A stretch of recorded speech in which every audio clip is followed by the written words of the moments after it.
sa bahay nila Pangulong Bongbong Marcos at Speaker Martin Romualdez mag-insert o magpasok ng 100 billion worth of projects sa BICAM. Sana po ay hindi nila ako mapatay bago ko mailabas ang lahat. Ginawa ko lang ang utos sa akin, pero ngayon, handa na akong harapin ang lahat. Ginagamit ng administrasyon ang buong resources ng bansa para tumahimik ako. That he will shoot me if I will talk. Gagamitin ako bilang panakipbutas sa kanilang kampanya laban sa korupsyon. Hindi na ako mananahimik, ilalabas ko ang lahat ng katotohanan. May resibo, may ebidensya, at may pangalan.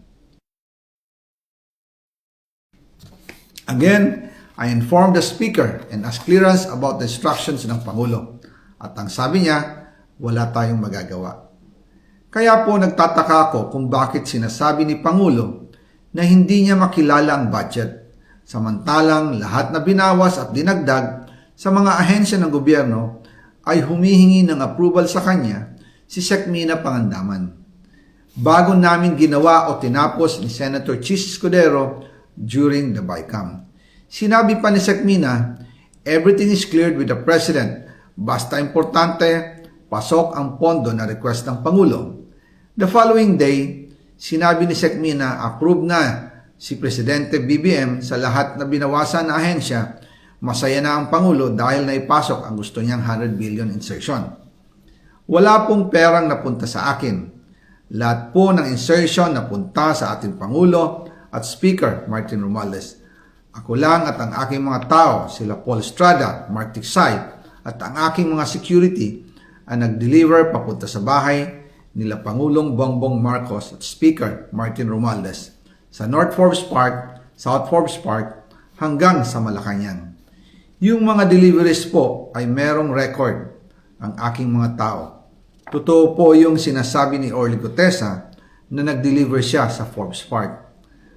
Totoo din po ang sinasabi ni Orly Gutesa na nag-deliver siya sa Malacanang nung siya ay nasa Senado.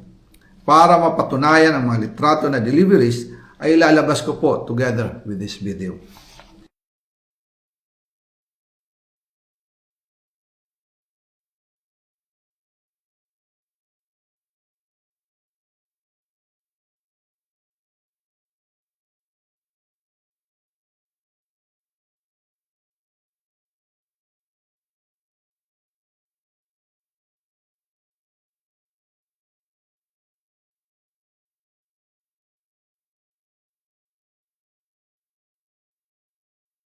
After po ng approval ng budget sa General Appropriations Act of 2025, nagtanong po ako sa DPWH kung magkano ang kailangan na ibigay sa Office of the President o ang SOP na bigayan. Ang sinagot sa akin ay 25%. Ang ibig sabihin nito, 25% ng 100 billion ang SOP na kailangan ibigay kay BBM mismo. In total, 25 billion ang napunta kay Pangulong Bongbong Marcos.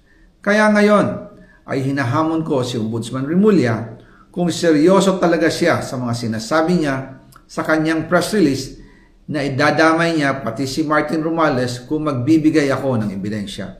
Patunayan niya ngayon ang pronouncement niya. Imbestigahan niya ang fraternity Brad at ang kanyang kaibigan na si Speaker Martin Romualdez kung talagang tutupad siya sa tungkulin niya. Imbestigahan din niya si President Bongbong Marcos. Sabi nga ni BBM ng SONA, let's do it right at mahiya naman kayo, hindi po ba? Nananawagan din po ako sa Senado na imbestigahan ang 100 billion insertion ni Presidente. Alam ko po na hindi gagawin ni Ombudsman Remulla ang hamon ko.